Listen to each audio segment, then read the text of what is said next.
सबसे पहले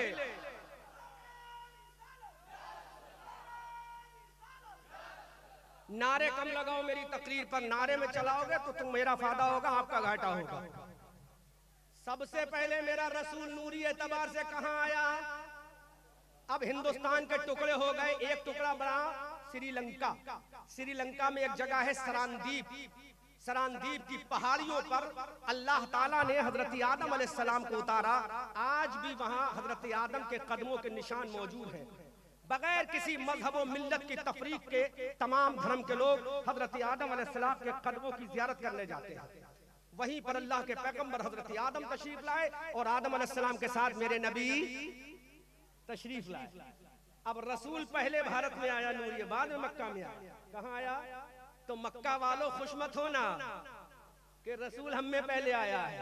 अगर खुश होना है तो भारत वालों खुश होना चाहिए कि दुनिया का पहला इंसान भी भारत में आया और दुनिया के आखिरी नबी का नूर भी भारत में आया। अब देखो ये रसूल आ रहा है।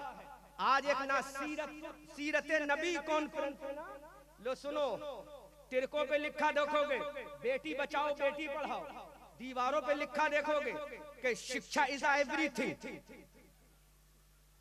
दीवारों पे लिखा देखोगे बेटी बचाओ बेटी पढ़ाओ, दीवारों पे लिखा देखोगे कि नारी की इज्जत करो, औरतों की इज्जत करो। हमारे चीफ मिनिस्टर ने औरतों की इज्जत के लिए हेल्पलाइन नंबर जारी कर दिए हैं।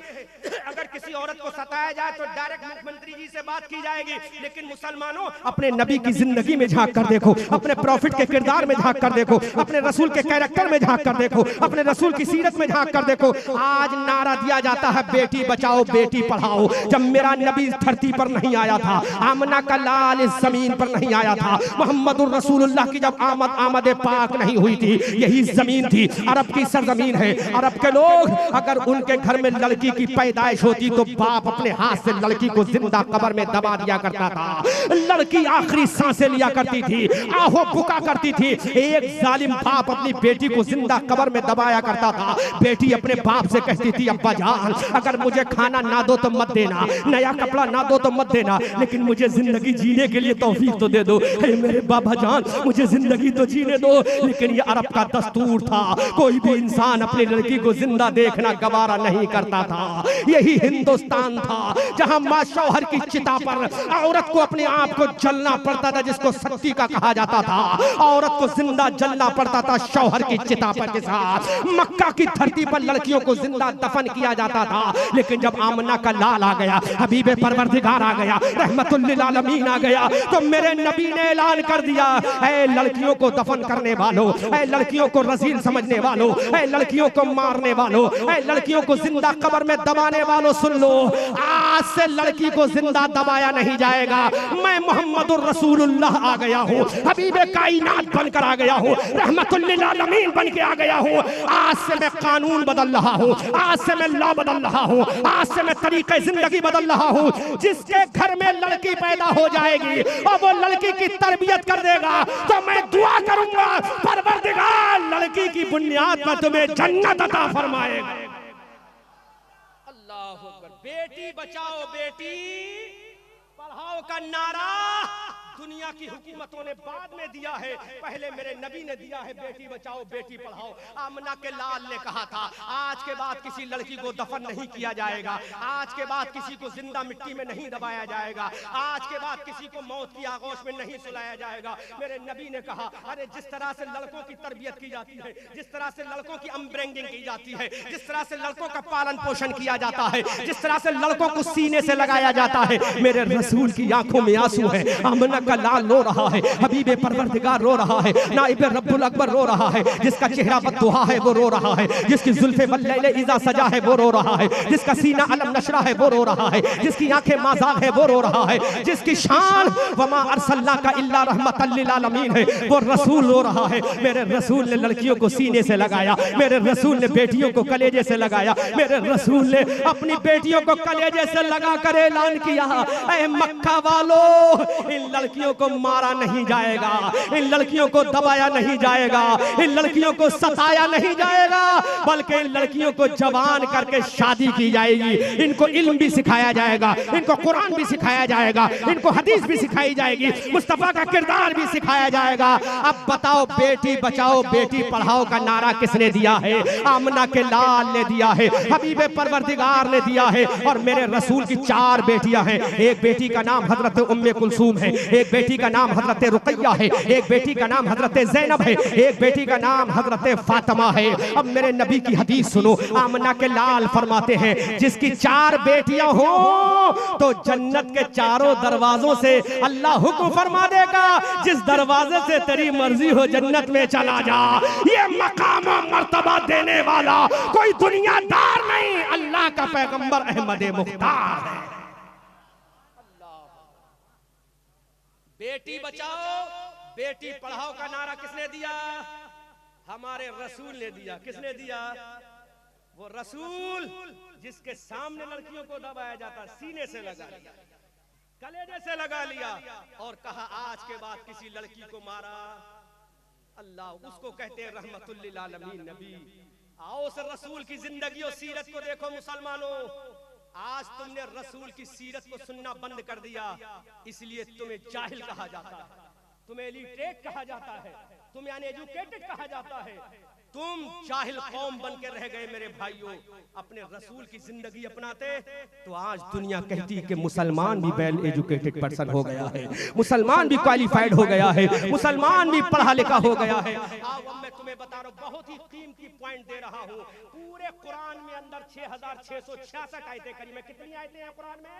6666 आयतें करीमा है पूरे कुरान में। 556 रुकू है पूरे कुरान में। मुसलमानों, तुम जाहिल कौम नहीं, लेकिन तुमने अपने धर्म को छोड़ दिया, तुमने अपने मजहब को छोड़ दिया, तुमने अपने रिलीजन को छोड़ दिया, तुमने अपने प्रॉफिट को छोड़ दिया, तुमने अपने मैसेज को छोड़ दिया, तुमने अपनी एजुकेशन को छोड़ दिया। आओ देखो, कुरान की 6666 आयतें करीमा है, कुरान के 556 रुकू हैं, कुरान की 114 सूरतें हैं, कुरान की 7 मंजिलें हैं। मैं पूरी दुनिया को डंके की चोट पे चैलेंज करता हूँ, बोलो कुरान में अल्लाह ने सबसे पहले तुमसे कहा था कि नमाज पढ़ो? अल्लाह ने नहीं फरमाया कि तुम नमाज पढ़ो। क्या कुरान में अल्लाह ने तुमसे फर्स्ट ऑफ ऑल ये कहा था कि रोजा रखो? नहीं कहा था। क्या अल्लाह ने तुमसे कहा था फर्स्ट ऑफ ऑल के ज़कात दो? नहीं कहा था। क्या अल्लाह ने तुमसे ये कहा था अपना माल अल्लाह की राह में कुर्बान करो? नहीं कहा था। कुरान की 6666 आयतें करीमा में कोई माई का लाल नहीं बता सकता कि अल्लाह ने फरमाया हो you will have to pay namaz first of all, you will have to pay Hajj first of all, you will have to pay give the zakat anyhow in your life in the world first of all. पूरे कुरान में कहीं नहीं मिलेगा। ज़कात का हुक्म बाद में आया है, रोजे का हुक्म बाद में आया है, नमाज का हुक्म बाद में आया है। मुसलमानों, इस्तकबाल करना, वेलकम करना, स्वागत करना जुमले का। सबसे पहले अल्लाह ने जो कुरान की आयत नाजिल फरमाई थी उसमें नमाज के बारे में नहीं, रोजे के बारे में नहीं, अल्लाह ने फरमाया सबसे पहले इल्म हासिल करो, तालीम हासिल करो, एजुकेशन हासिल करो, शिक्षा हासिल करो। जिस कुरान का मैसेज शिक्षा हो, जिस कुरान का पहला जुमला तालीम हो, जिस कुरान की पहला सेंटेंस तालीम हो, आज वो मुसलमान खुराफात के चक्कर में पड़ गया है। ऐ मुसलमान, तू कुरान को पढ़ लेता तो कभी जाहिल ना रहता। अगर तू कुरान को पढ़ लेता तो डीएम बना बैठ जाता। अगर तू कुरान को पढ़ लेता एसडीएम तू बन जाता। अगर कुरान को पढ़ लेता एसएसपी तू बन जाता। अगर कुरान को तू पढ़ लेता फौजी तू बन जाता। अगर कुरान को तू पढ़ लेता तो एपीजे अब्दुल कलाम एक चला गया, हजारों एपीजे अब्दुल कलाम पैदा हो जाते। अगर तू कुरान को पढ़ लेता एक अब्दुल हमीद चला गया, हजारों अब्दुल हमीद पैदा हो जाते। अगर तू कुरान को पढ़ लेता तो कभी फखरुद्दीन अली अहमद बन जाता, कभी तू जाकिर हुसैन बन जाता। लेकिन तूने कुरान को छोड़ दिया, दुनिया ने तुझे जाहिल कह दिया।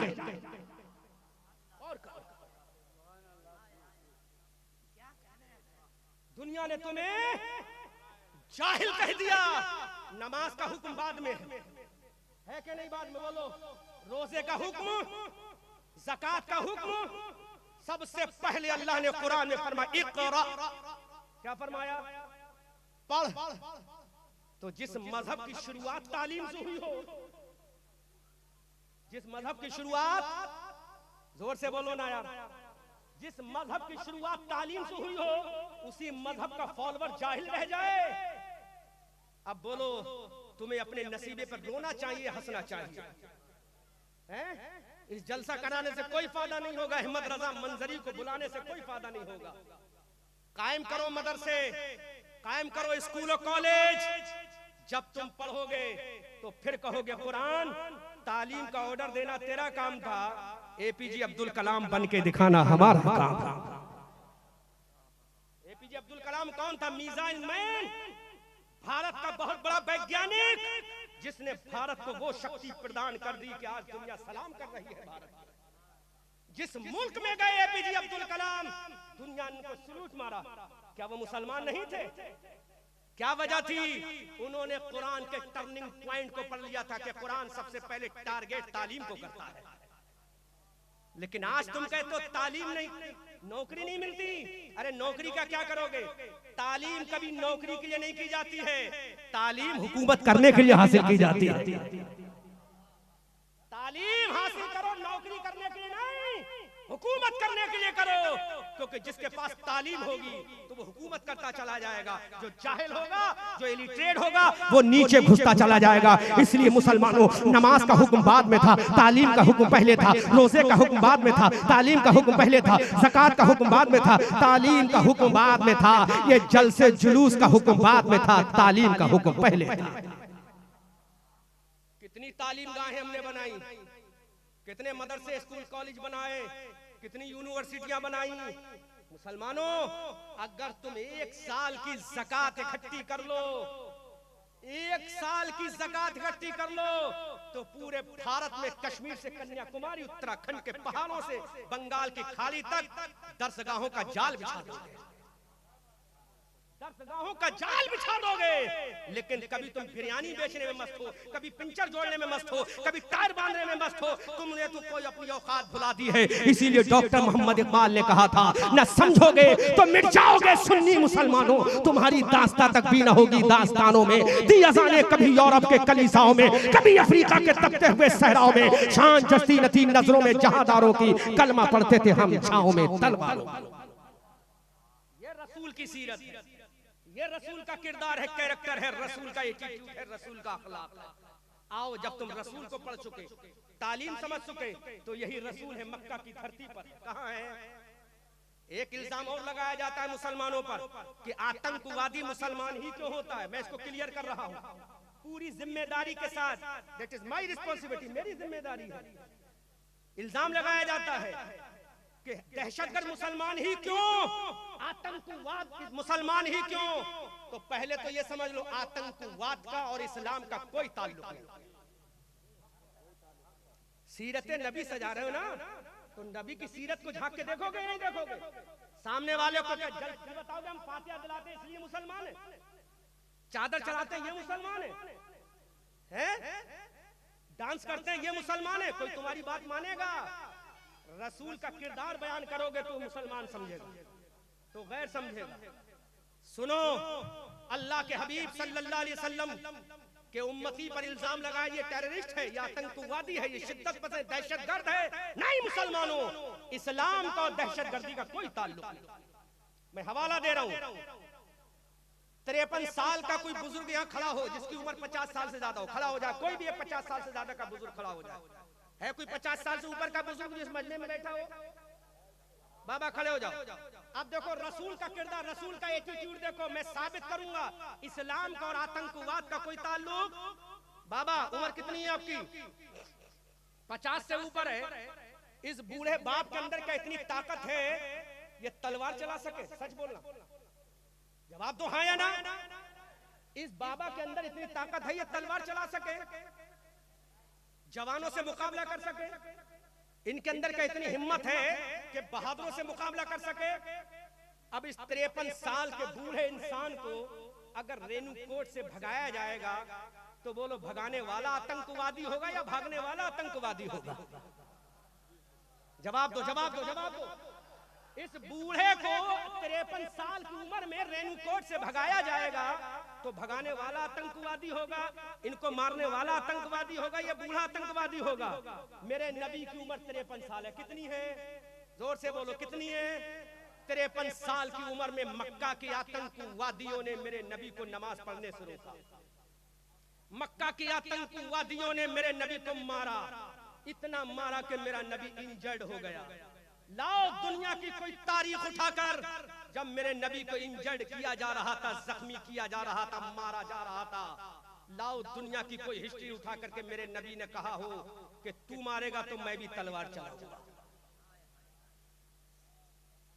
एक हवाला ले आओ, 1,00,000 रुपए का इनाम अहमद रजा मंजरी देकर जाएगा। रसूल पिट रहे हैं लेकिन तलवार नहीं उठाई। 53 साल के हैं मेरे नबी। कितने साल के हैं? 53 साल के हैं मेरे नबी। नबी को मारा गया, जख्मी किया गया, इंजर्ड किया गया। हद तो ये हो गई 53 साल के बुढ़ापे की उम्र में मेरे नबी को शहर मक्का से मार के भगा दिया गया। मेरे नबी की आंखों में आंसू है। मक्का वालों, मैंने तुम्हारा क्या बिगाड़ा है? जालिमों, मैंने तुम्हारा क्या बिगाड़ा है? अरे तुम भी यहाँ पैदा हुए, मैं भी यहाँ पैदा हुआ। 53 साल का मेरा नबी है, आंखों में आंसू है। रात के सन्नाटे में मेरा नबी मक्का को छोड़ रहा है। दुनिया वालों, सीने पे हाथ रख के बताओ, क्या मेरे नबी ने तलवार निकाली थी? क्या मेरे नबी ने वेपन्स चलाए थे? क्या मेरे नबी ने परमाणु हथियार चलाया था? क्या मेरे नबी ने ताकत का इस्तेमाल किया था? 53 साल की उम्र में मेरा नबी रोता हुआ अपनी जन्मभूमि जाए पैदाइश काबतुल्लाह मक्कतुल मुकर्रमा से रोते हुए, रात के सन्नाटे में मेरा रसूल अपने शहर को अलविदाई सलाम कह के चला गया। दिल धड़क रहा था, या अल्लाह 53 साल मैंने इस मक्का में गुजारे, लेकिन ये आतंकवादियों ने मुझे मक्का में रहने न दिया, शिद्दत पसंदों ने मुझे मक्का में रहने न दिया, इन जालिमों ने मेरे नबी को मक्का में रहने न दिया। 470 किलोमीटर दूर एक शहर था जिसका नाम यसरब था, बाद में मदीना हो गया। मेरा नबी अपना घर बार छोड़कर 470 किलोमीटर दूर अपने सहाबा को लेकर चला गया, अपने वफादारों को लेकर चला गया। लेकिन इन जालिम आतंकवादियों ने मेरे नबी को मदीना में भी चैन से न रहने दिया। मेरे नबी पर फ्लाइंग का ठेक कर दिया, मेरे नबी पर हमला कर दिया। अब दरोगा जी, हाथ जोड़कर मैं आपसे सवाल करता हूँ, जब मेरे नबी के ऊपर फ्लाइंग अटैक किया गया, मक्का से भगा दिया गया, मक्का से रुखसत कर दिया गया, 53 साल की उम्र में मेरा नबी मदीना चला गया। मदीना में भी आतंकवादियों ने रहने ना दिया। 1000 का लश्कर लेकर मेरे नबी को मारने के लिए चले गए, नबी को काटने के लिए चले गए, नबी के सहाबा को तोड़ने के लिए चले गए। अब मेरे नबी ने देखा, या अल्लाह अब तो रहम कर दे, मैं मक्का छोड़ के आ गया, अपनी अम्मा की कब्र को छोड़कर आ गया, अपने बाबा जान के घर को छोड़कर आ गया, अपने रिलेशन को छोड़कर आ गया, रिलेटिव और रिश्तेदारों को छोड़कर आ गया। या अल्लाह ये कौम अब मुझे मदीना में भी नहीं रहने देती है, अल्लाह मैं क्या करूं? तो मेरे रब ने कहा, सेल्फ डिफेंस का कानून हमारा सुप्रीम कोर्ट सिखाता है, भारत के सुप्रीम कोर्ट में लिखा है, भारत के कानून में लिखा है, सेल्फ डिफेंस करो, अपने आप की हिफाजत करो, हमारा हिंदुस्तान का कानून कहता है। हजरात, अब मेरे नबी लाचार और मजबूर है, आका करीम के हाथ में तलवार नहीं है, तो मेरे रब ने कहा, रसूल अब इनका जवाब इन्हीं के अंदाज में दिया जाएगा, इनका अंदाज इन्हीं के अंदाज में दिया जाएगा। रसूल मैदान बदर में चला जा, रसूल मैदान बदर में चला जा। अब मेरा रसूल मैदान बदर में गया, आतंकवादियों की फौज आ गई, शिद्दत पसंदों की फौज आ गई, मेरा रसूल मैदान बदर में गया। इन जालिमों ने मेरे रसूल के ऊपर तलवार चलाई, लेकिन मेरे रसूल ने किसी पर तलवार नहीं चलाई, मेरे रसूल ने किसी को ना मारा, मेरे रसूल ने किसी का कत्ल ना किया। अब सोचो, जिसने अपना घर छोड़ दिया तलवार नहीं चलाई, अपना वतन छोड़ दिया तलवार नहीं चलाई, अपने माँ बाप का शहर छोड़ दिया तलवार नहीं चलाई, अल्लाह का घर छोड़ दिया तलवार नहीं चलाई, मदीना आ गया तलवार नहीं चलाई। अजब रसूल, इतना शांति पूर्वक रसूल है, इतना स्वीट रसूल है, इतना इंसानियत का पैगाम देने वाला रसूल है। तो मक्का की आतंकवादियों ने कहा, ऐ मोहम्मद, हमने तुम्हें मारा लेकिन तुमने तलवार नहीं चलाई, हमने तुम्हें कूटा लेकिन तुमने तलवार नहीं चलाई, हमने तुम्हारे बच्चों को मारा लेकिन तुमने तलवार नहीं चलाई, आखिर इसकी वजह क्या है? तो हिस्ट्रिकल जुमला सुनो, मेरे रसूल का तारीखी जुमला सुनो। मेरे रसूल ने कहा, अरे मैं तलवार का जवाब तलवार से देने नहीं आया हूँ, तलवार का जवाब मैं प्यारो मोहब्बत से देने आया हूँ, इश्क और वफा से देने आया हूँ। कुछ उनके खुल्क ने, कुछ उनके प्यार ने कर ली, मुसख्खर सारी दुनिया सैयदे अबरार ने। अब बोलो, जिस रसूल ने आतंकवाद ना सिखाया हो, उसका उम्मती कैसे आतंकवादी होगा? अब जो आतंकवादी होगा वो रसूल का उम्मती नहीं होगा। जो आतंकवादी होगा वो रसूल का उम्मती नहीं होगा। मेरा रसूल शांति का पैगाम देने आया था, पीस माहौल क्रिएट करने के लिए आया था मेरा रसूल। 53 साल की उम्र में, बुढ़ापे के आलम में रसूल ने मक्का को छोड़ा, लेकिन तलवार नहीं उठाई, हथियार नहीं उठाई। तो शांति का पैगाम इस्लाम का पैगाम है। किसका पैगाम है? किसका पैगाम है? और सुनो, मेरा रसूल हिजरी 8 में कितनी हिजरी 8 में कितनी? हिजरी 8 में विनर ऑफ द काबा बनकर मेरा नबी मक्का में एंट्री करता है। निकलने के ठीक 8 साल के बाद, कितने साल के बाद? 8 साल के बाद मेरा नबी विनर बन गया। क्या बन गया? फातह आजम बन गया। रसूल कामयाब हो गया। अब मेरा रसूल फिर मक्का में जाता, इस्तकबाल करना जुमले का, और ये क्लियर हो जाए कि आतंकवाद का इस्लाम से कोई ताल्लुक, शिद्दत का इस्लाम से कोई ताल्लुक। 8 साल के बाद मेरा नबी फिर मक्का में जाता है। कहां जाता है? जोर से बोलो, कहां जाता है? अब मजबूर बनकर नहीं, मुख्तार बन के जाता है, लीडर बन के जाता है, शहंशाह बनकर जाता है, विनर ऑफ द काबा बन के जाता है। जब मेरा रसूल मक्का में हिजरी 8 में पहुंचा, मुसलमानों रसूल की सीरत याद करो, बहुत हो गया। रसूल की सीरत सुनो, रसूल की सीरत पढ़ो। विनर ऑफ द काबा बनकर जब मेरा रसूल मक्का में ठीक निकलने के 8 साल के बाद जाता है, सामने वो लोग खड़े हैं जिन्होंने रसूल को मार के भगाया। सामने वो लोग खड़े हैं जिन्होंने सैयदा फातिमा के तमाचा मारा। सामने वो लोग खड़े हैं जिन्होंने बिलाल हबशी को जमीन पर लिटा लिटा कर मारा। सामने वो लोग खड़े हैं जिन्होंने रसूल को 3 साल तक कैद में रखा। मेरे रसूल की एक आवाज निकली, बोलो मक्का के आतंकवादियों कहां गए? जिन्होंने रात के सन्नाटे पर मुझे मक्का से निकलने पर मजबूर किया था। वो लोग खड़े थे लेकिन जवाब नहीं दे पा रहे थे। रसूल ने दूसरा जुमला दिया, कहां गए वो लोग जिन्होंने मुझे मक्का में नमाज नहीं पढ़ने दी थी?